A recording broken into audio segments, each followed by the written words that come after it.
They are the battling brothers of Britpop, became fully paid up members of that exclusive club, the baddest boys of rock and roll, making millions along the way. I never even dreamed in my wildest imagination we'd sell 20,000 records, or 20 million, man, you know what I mean? For the first time, Liquid Assets looked beyond the headlines to discover how the brains and brawn behind Oasis took the country by storm to become the biggest band of the 90s. We talked to the last man to hand Noel his P45. The band decided it was time to sort of end the relationship, and we did it as amicably as we could at the time. Get access to sleeve designs they didn't want you to see, discover who really signed Oasis. We find out who they let down in those early days. We know what happened and what got on. Liam and Noel know what got on. And follow their escape from the grey skies of Manchester to the sunshine of Ibiza.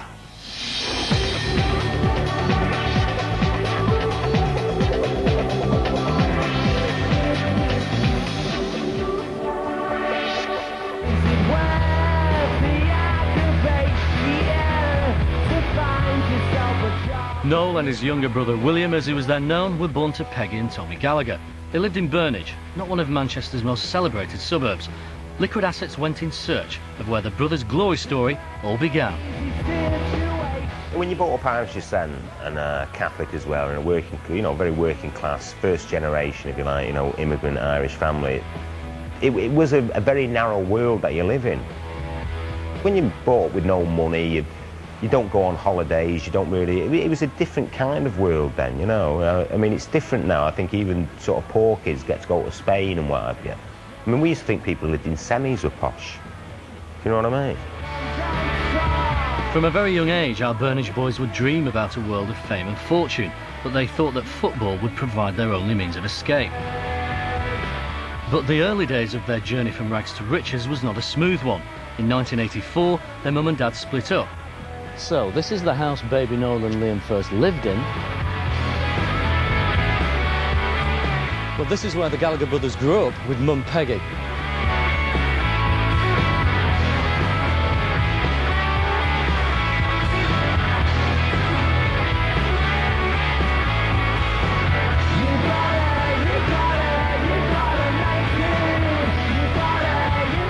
At school, neither of our bushy-eyebrow boys were particularly interested in the highbrow.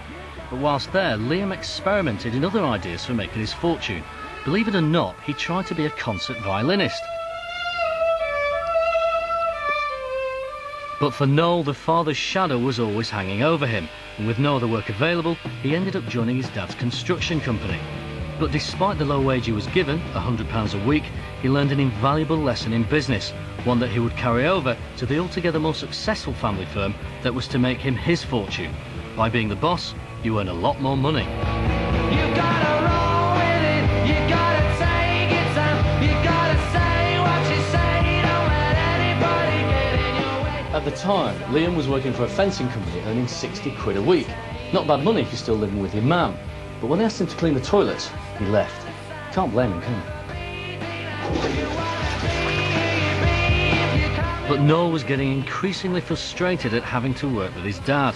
He had started spending all his money at the local record shop and was more and more convinced that music was where his fortune lay.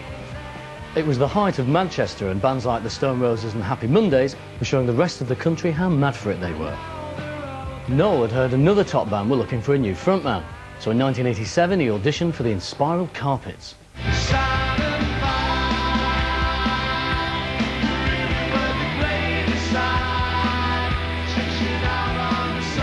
So Liquid Assets caught up with the man who gave Noel his first musical paycheck, someone who has consistently refused thousands of tabloid pounds to talk about those pre-Oasis days. Inspiral's keyboard player, Clint Boone.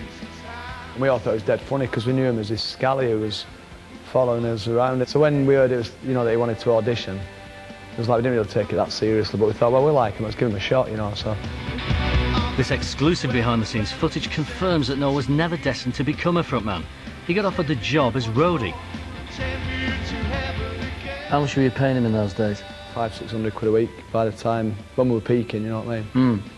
Not bad money. It's good, isn't it? Yeah. It's fairly hard work, presumably. Well, I mean, it's hard work for an hour a day and then the rest of it's rock and roll, isn't it? So it's not really that hard, really. It's better than being a plumber. Was he a hard worker, would you say?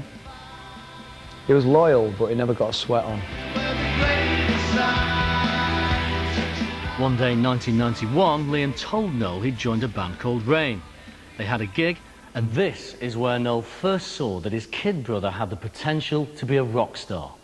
The Boardwalk, home of up-and-coming bands, the heart of Manchester's music history, birthplace of Oasis. Maybe I don't really want to know how you got and grows. I think they asked Noel to manage them, and he said, no, I won't manage you, I'll join you, I'll come and play guitar, but I'm going to write all the songs. I'll be the boss. The band changed their name to Oasis and set about regular rehearsals underneath the stage at the Boardwalk. And these images, filmed in 1993 before anyone had even heard of them, have never before been seen on television.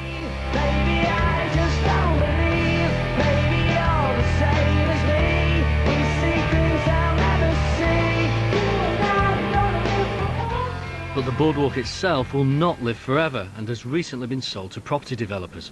Before the history is stripped away for good, Liquid Assets got access inside for the very last time. So, Clint, a few memories in here, mate? Yeah, top.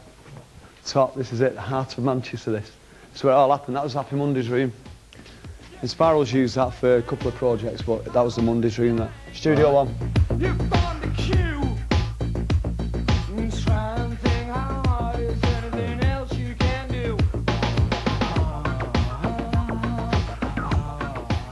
This was the Oasis room here. How much were they charging to use these rooms at that point? Can't remember. We had a manager who dealt with all that stuff. Right. But yeah, this was it.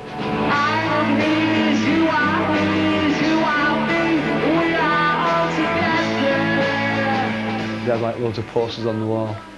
It's great, all the favourite pop stars were in here, Beatles and Bacharach and all that.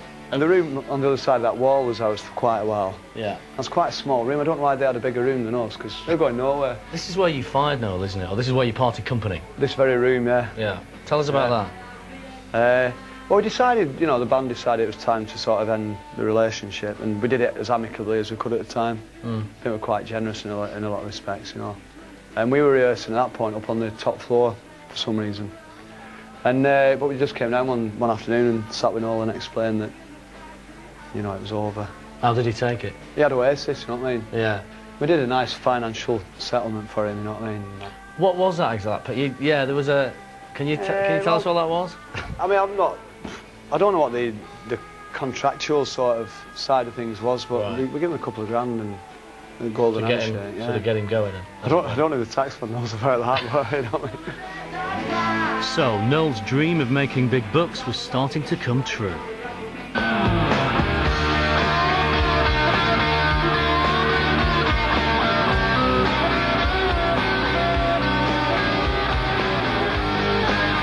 Now, to get interest from record companies, all young bands need a demo.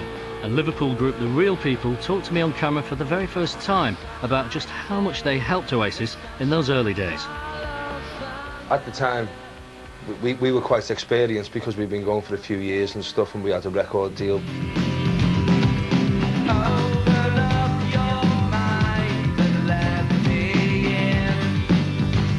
It was totally agreed by all of us that, yeah, there's something there, but there was something there mainly because of, Liam was a frontman, and, the songs were good, but it was very rough around the edges, and that was the whole idea of, well, if we took them in the studio and now produced some demos for them, and that we could, sort of take them to the next level, and that's basically what happens. Liam had never sang in the studio before and stuff like that, and like a lot of people say the similarities, because obviously we've been going before Oasis, the similarities in the singing style, and that's because Chris used to like sort of put the headphones on and sing the vocal take, because Liam wasn't too used to like singing with headphones on, and then say, yeah, listen, I'll put you on another track and then you sing along with me, just as a guide, as a guide, yeah, and then we take Chris's voice off and it'd just be Liam.